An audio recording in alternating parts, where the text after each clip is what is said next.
Hi, Church. Gandalf the increasingly gray here. I hope this email finds you well, and I hope it arrived when you expected it, because believe me, it came precisely when it meant to. It has been quite a week here at Trinity. It has been an amazing week, as a matter of fact, in no small part because of the trunk or treat that we had. If you weren't around or if you didn't know, Sunday afternoon we had a trunk or treat like none I have experienced in my entire life. It was cold. It was hard to make that decision of whether we were going to do it outside or whether we were going to try to cram everything into a hallway. But we ended up staying outside, and we had more people than I have ever seen at one of these events. There is no way to count. By our best estimates, we think it was at least 500. It may well have been 600 people that came through. We had not only the trunks, of course, but we also had a haunted house that was set up by our youth. A good one, that was especially aimed to have a good time and just be a little bit spooky, kind of aimed at the toddler set among us, so that it would be friendly for them too. And then hot dogs and a meal in Spirit Hall. And part of what I think was good about that is that people went through the haunted house. They were then at the meal, so it was welcoming, right? They didn't have to go through doors into a place they didn't know. They just kind of found themselves there. And then, unlike most trunk or treats where you get candy and go home, they could hang out for a while. They could stay and receive that welcome that our church offers.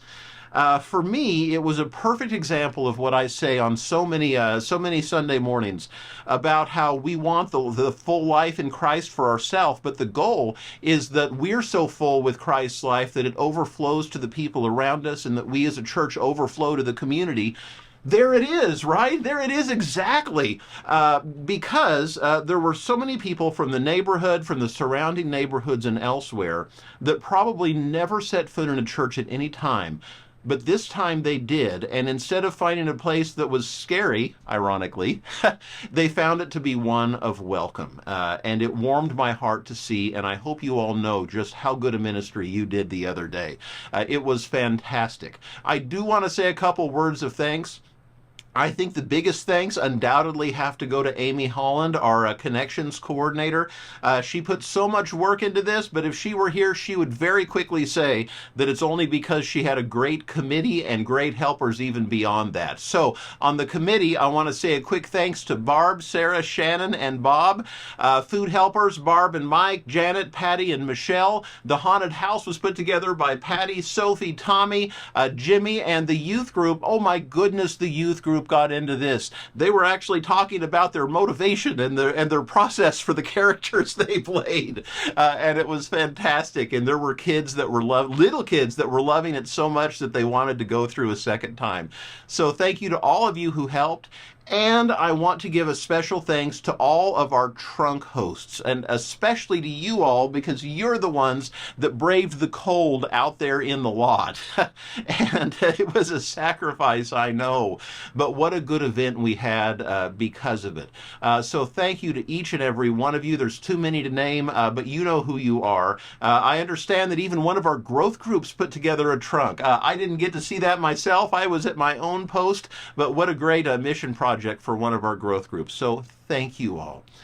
Before we go, there's one other thing I want to say, and that is that we're about to kick off our fall generosity campaign for the church that helps us do our budget and keep things moving. The mailing goes out later this week, and we've learned not to trust the post office. The last mailing we did took more than 2 weeks to reach houses, so we're mailing this one good and early. But I'm telling you, because when it comes, I want you to really look at it and really think about it. I have a letter in there, of course. We have a brochure about that says a little bit more about how the church works and is run, and about why it's important to support, because it really is your gifts and your generosity that makes events like this past weekend possible, and it is wonderful to see it work. But Trinity is what it is because of those gifts. So I hope you will think about it, and of course we'll talk some in worship here too. Today we also had our child care Halloween parade. I say today, I'm recording this a day early. We had our child care Halloween parade. We've got some great pictures from Village Gardens of our staff handing out candy, and they went around to all the Village Gardens businesses, and I know they're having a great time down at 16th and A2. If we get any pictures in before this goes out, I'll be sure to put those in here too. Now, one last thing I want to say, and I should probably put this back on. I know that some of you are thinking that you wish this cold need not have happened, that this weekend had not had that kind of cold. You just wish that it need not have happened to us. And all I can say to that is, so do I, and so do all who live to see such cold. But that is not for them to decide. All we have to decide is what to do with the cold that is given us. See you soon, church.